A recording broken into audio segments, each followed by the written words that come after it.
So yun mga bossing, meron tayo ditong OnCloud Monster Tech na top grade. So consider as fake pa din yan mga bossing.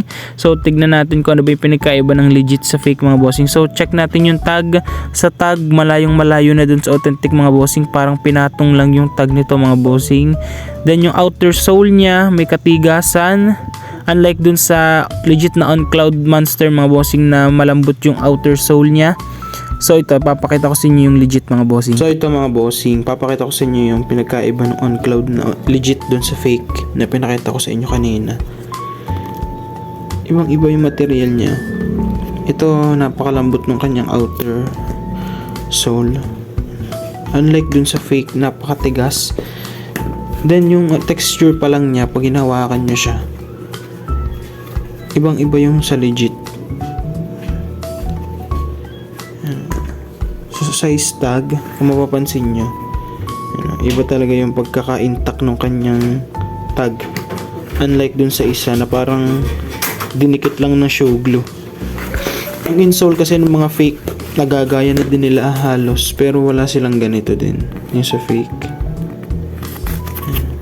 Pero iba, mas malambot yung kanyang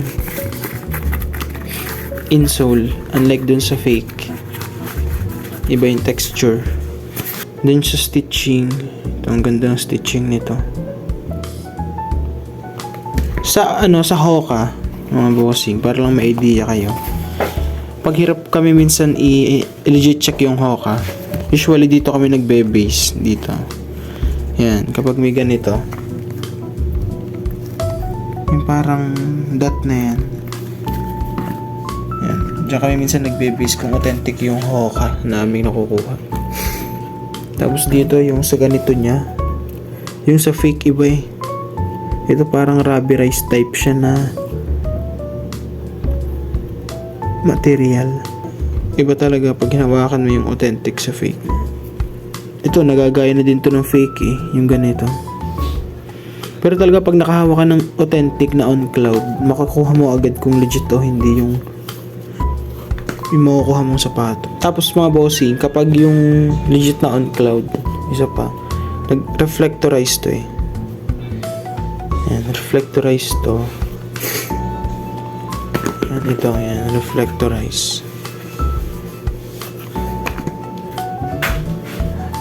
Try natin. Yan o, pansinin nyo mga bossing, yung OC nya, nag-reflect to. Yan, reflectorize kasi to eh. Tsaka yun, ganda, galing.